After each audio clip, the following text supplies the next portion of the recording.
फैसले के खिलाफ ममता ने दिया धरना। कल जाएंगी कोच बिहार। भड़काऊ भाषण को लेकर चुनाव आयोग ने ममता बनर्जी पर जो 24 घंटे का बैन लगाया था।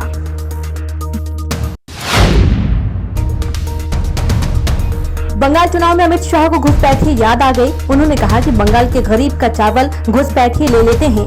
2 मई को सरकार बनने के बाद इंसान तो छोड़े परिंदा भी पर नहीं मार पाएगा। सारे शरणार्थियों को नागरिकता देने का काम भाजपा करेगी।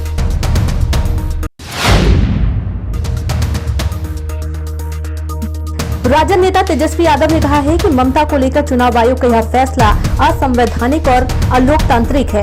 चुनाव आयोग अब बीजेपी आयोग रह गया है। आयोग सत्ता के लोगों की गुलामी कर रहा है।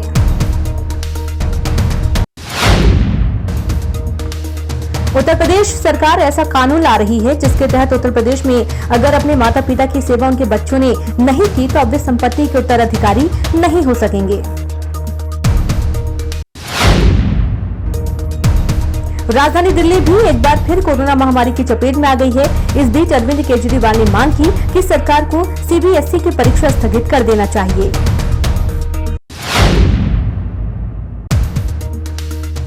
देश में कोरोना वायरस महामारी का प्रकोप काफी तेजी से बढ़ता जा रहा है। हालांकि बीते 24 घंटे के अंदर नए मामलों में थोड़ी कमी देखी गई है, लेकिन फिर भी ताजा आंकड़े 1,60,000 के पार हैं। अब देश में कुल संक्रमितों का आंकड़ा 1,36,00,000 के पार पहुँच गया है।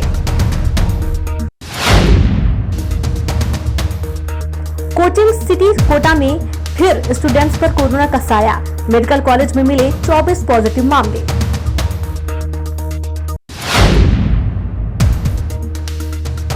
सरकार ने देश में कोरोना वैक्सीन की संख्या बढ़ाने के लिए विदेशी टीकों को झटपट अनुमति देने की नीति अपनाई है।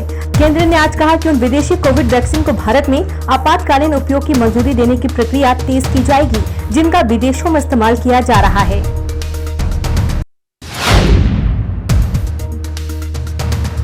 हरिद्वार कुंभ मेले में लगातार कोरोना पॉजिटिव मिल रहे हैं। सोमवती अमावस्या शाही स्नान के दिन भी हरिद्वार में 563 कोरोना संक्रमित मरीज मिले हैं। इनमें 112 लोग ऐसे शामिल हैं जो दूसरे राज्यों से हरिद्वार स्नान के लिए आए थे। एमपी सीएम शिवराज ने कहा कि कोविड के बढ़ते मामलों को देखते हुए हमारा प्रयास है कि अस्पतालों में बेड की संख्या बढ़ती रहे। एम्स भोपाल में जितने बेड खाली हैं, उनका इस्तेमाल कोविड मरीजों के लिए किया जाए। अभी सरकारी अस्पतालों में 19,410 बेड और निजी अस्पतालों में 17,036 बेड कोविड के उपलब्ध हैं। बिहार में कोरोना की रफ्तार डराने वाली। एक हफ्ते में पॉजिटिव केस में 334% का उछाल।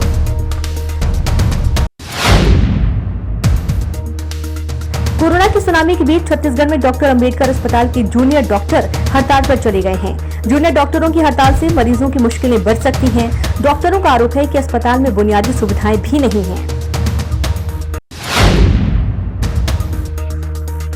6 दिनों में घरेलू इक्विटी बाजार में जारी बिकवाली से गौतम अडानी को बड़ा झटका लगा है। उनके कुल नेटवर्थ में 17% की गिरावट आई है। मार्च के महीने में खुदरा महंगाई पर 5.52% रही। फरवरी महीने में यह 5.3% रही थी। जनवरी में रिटेल महंगाई दर 4.6% रही थी। फरवरी महीने के लिए इंडस्ट्रियल प्रोडक्शन इंडेक्स -3.6% रहा। स्काई मैट का अनुमान है इस बार सामान्य से बेहतर रहेगा मानसून। 1 जून को केरल पहुंचने के आसार। उच्चतम न्यायालय ने 2002 के दंगों में गुजरात के तत्कालीन मुख्यमंत्री नरेंद्र मोदी को एसआईटी द्वारा क्लीन चिट देने को चुनौती देने वाली जाकिया जाफरी की याचिका पर सुनवाई मंगलवार को 2 हफ्तों के लिए स्थगित कर दी।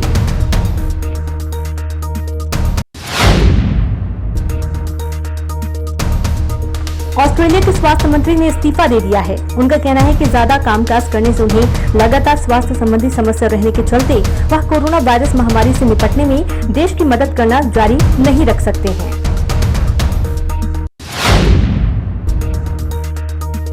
रूस और यूक्रेन में जारी तनाव के बीच अब ब्रिटेन भी कूद पड़ा है। ब्रिटेन की रॉयल एयरफोर्स ने अपने सबसे एडवांस टाइफून लड़ाकू विमानों को रोमानिया में तैनात करने का प्लान बनाया हुआ है।